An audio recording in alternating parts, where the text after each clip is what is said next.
Gracias por continuar con nosotros en este programa y tenemos la gran suerte el día de hoy de conversar con la más prolífica escritora de literatura infantil ecuatoriana. Se trata de Edna Iturralde, a quien le damos la más cordial bienvenida. Edna, muchas gracias. La idea es conversar en unos breves minutos sobre lo que ha sido tu vida dedicada a la literatura. Cuéntanos un poquito de tus inicios y cómo esto ha transcurrido.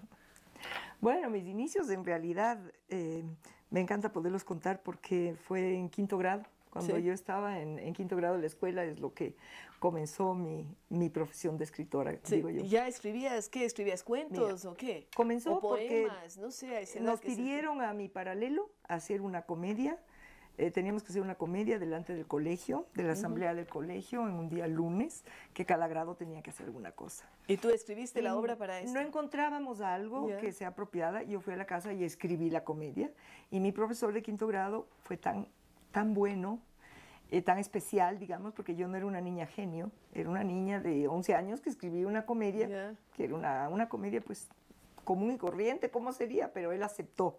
Entonces, y se puso en escena. Se puso en escena y yo ya me sentía escritora. Eso fue un gran estímulo, ¿no? Claro. Pero ya cuando empiezas profesionalmente, diríamos, a dedicar tu vida a la literatura. Bueno, luego empiezo a escribir cuentos para mis compañeros. Después, con mis hijos, cuando nacieron, pues tú sabes, yo tengo 6 hijos, les contaba por las noches cuentos. ¿Y te inventabas los cuentos? Me inventaba los cuentos, pero cada vez que me inventaba de nuevo, cambiaba algo y ellos me reclamaban. Claro. Para que esto no sucediera, empecé a escribirlos. Estos cuentos luego empezaron a aparecer ya en la revista Panorama del periódico El Comercio, que salía el jueves. Entonces, mi primer cuento publicado fue en el año 81, que se llamó Panchita, la hipopótama balletista, y que ahora está en un libro que se llama Pecas y las cucarachas, que son varios cuentos, justamente de estos primeros cuentos. Después mis cuentos aparecían en Panorama, luego publiqué con la Casa de la Cultura un libro que se llama Desde el Jardín de las Arañas Doradas, pero mientras tanto yo era directora, editora, fundadora de la revista infantil La Cometa, que fue la primera revista que circuló gratuita con un periódico, no como suplemento, sino separada, como separada, como una revista y bueno, calculando con cuántos ejemplares llegaba y calculando con 3 niños por familia, digamos, llegaba a más de 200,000 niños semanales, era semanal esta revista. Excelente. ¿Esa revista duró cuánto tiempo? Hasta ahora existe la Cometa. Sí, pero ¿cuánto tiempo tú al frente? Fui 11 años, la editora, la directora, yo me inventaba todas las páginas y ponía nombres ficticios. Claro. Pero ahí tenía dibujos animados, inventados por mí, pero dibujados por un artista, porque yo no soy ilustradora.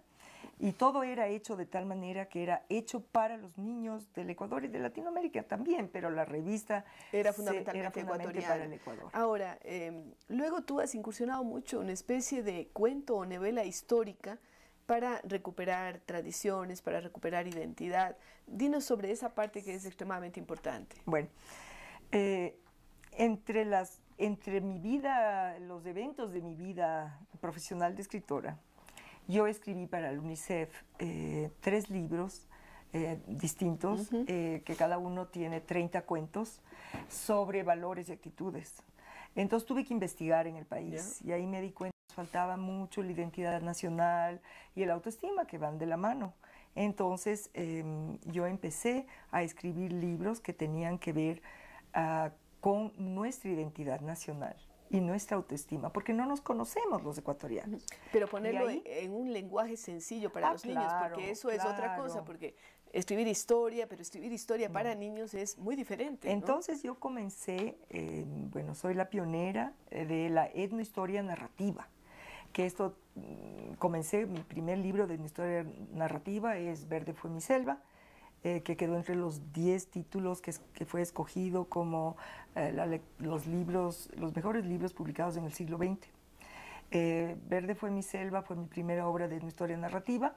Son cuentos con un lenguaje, no son tradiciones orales, pero yo voy a vivir con las personas, escucho lo que las personas me dicen, sus tradiciones orales, y de eso yo invento, yo creo con mi imaginación. Claro, por eso viene la parte de ficción, ¿no? La aventura. Sí. Y lo mismo he hecho con otras novelas que tienen que ver con nuestras etnias, con nuestras culturas, con el pueblo ecuatoriano y con el pueblo latinoamericano. Con parte de la historia, como lo que hiciste sobre el bicentenario La independencia. Pero siempre con magia, con fantasía, con una base real de historia o arqueología, pero siempre sobre esa base la fantasía Y la imaginación, la aventura. Claro, a mí por me eso encanta la aventura. le pones al perrito como el que narra la historia, ¿no? No es el personaje, sino es el perro el que narra la historia y va contando, ¿no? Cómo es la historia ecuatoriana.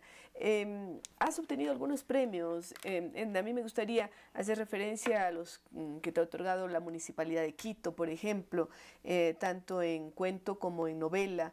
¿Qué otras galardones o estímulos has recibido a lo largo de estos años? Bueno, he recibido 2 veces el premio Skipping Stones de Estados Unidos, que es para literatura multicultural. He recibido los premios de la municipalidad. 2 veces el premio nacional, también en la SEP, el Ministerio de Educación de México, 2 libros míos, igualmente. Tú eres parte de un grupo de escritores ecuatorianos y tal vez la pionera en internacionalizar la literatura infantil ecuatoriana. ¿A qué países estás llegando? ¿Cómo está siendo la receptividad de libros escritos por autores ecuatorianos para niños? Mira, es muy difícil, siendo de un país pequeño como el Ecuador. Bueno, no debería decir pequeño de extensión, porque Holanda también es un país muy pequeño de extensión. O Israel. También, pero ellos tienen la posibilidad de internacionalizar a sus autores mucho más que nosotros. Hay una Para política de nosotros es Estado muy en ese difícil. sentido, sí. No sé si hay una política de Estado o por la situación geográfica en la Puede que se ser encuentran. también, sí. No sé, francamente. Pero no ha sido fácil internacionalizar la literatura ecuatoriana. Para mí, uno de los trampolines míos fue haber ganado con el Ministerio de Educación de México, y esto me abre la puerta internacionalmente, sí. Porque a pesar de que yo publico mayormente con 2 editoriales internacionales, que es Alfaguara, del sello Alfaguara del Grupo Santillana, que es de España, el Grupo Carabajal, Norma, que es de Colombia, pero no quiere decir que automáticamente porque te publican aquí van a publicarte en otras partes. No. Sin embargo, tengo un libro internacional con Norma, que es Cuando callaron las armas, y estoy siendo publicada por Alfaguara Estados Unidos, Alfaguara México, Alfaguara Chile, Alfaguara Colombia, y lo que se publica en Alfaguara México, esos libros van a Centroamérica. No publican en Centroamérica por cuestiones económicas, pero los libros que publican en México van a Centroamérica. Entonces, es complicado. Ahora he publicado en Estados Unidos, con Alfaguara de Estados Unidos, UCA, y publicado con una editorial en Estados Unidos que se llama Latin Books, que ha traducido 2 libros míos al inglés. Pero es una lucha verdadera. Es un reto, pero bueno, lo has asumido y de alguna forma lo estás haciendo. Y lo que yo quiero es que mi país sea conocido. Eso es lo que más me importa. Estás haciendo tu parte, Edna. ¿Qué viene después? ¿Qué tenemos este año 2013? ¿Qué novedades nos traes? Bueno, este año, el 2012 termino con 2 libros. Sí. ¿Qué son? El uno es un libro policial. Las muchachas de la lluvia. Para niños de 13 años en adelante, que tiene lugar en la ciudad Juárez. Porque tú sabes que hay una problemática muy grande. Enorme, sí. Enorme, es un libro policial, es mi primera novela policial, ya seguirán otras. Y el otro con Norma, que se llama María Manglar. Muy lindo, en la misma línea de recuperación de identidad, ¿no es cierto? Porque María Manglar es toda una aventura de mágico realismo que tiene lugar en un manglar, pero con un antecedente verdadero. Hace unos años el manglar Churute se vio amenazado porque iban a entrar unas camaroneras y las mujeres del pueblo salieron, hicieron cadena y no dejaron entrar a las camaroneras y mantuvieron su manglar. Y ahí está María. Yo me basé en esto, pero el pueblito aquí es un pueblo, los personajes son completamente un pueblo imaginario, el personaje es fantasía pura, es un ser que no se sabe si es un espíritu de la naturaleza, un ángel, una enanita escapada del circo. No te cuento para que te entusiasmes. Con eso termino el año 2012. Perdón. No, termino con un libro publicado por Alfaguara en Santillana, en Colombia, que salió hace 2 días. Los pájaros no tienen fronteras. Que es un libro de leyendas y mitos latinoamericanos. Eso también fue para mí un reto porque es primera vez que yo escribo, que recreo las tradiciones orales de los pueblos latinoamericanos. diferentes Entonces, de pueblos. cada país hay una leyenda y un mito. Y escritos a mi estilo, pero Recogidos. recogidos de la tradición dentro, oral. dentro de la tradición oral de cada país. ¿Qué tenemos en 2013? Ya. En el 2013 tenemos 12 libros de dragones Madre santa. del planeta Draco. Qué cosa. Bueno, los pequeños lectores van a estar entusiasmados con eso y las mamás que nos están escuchando. Yo les voy a dejar con esa curiosidad y habrá otro momento de conversar con Edna más largamente. Quiero agradecerle por haber venido, felicitarle por esos logros, desearles muchos más. Y con ustedes, queridos amigos, estamos luego de una pausa.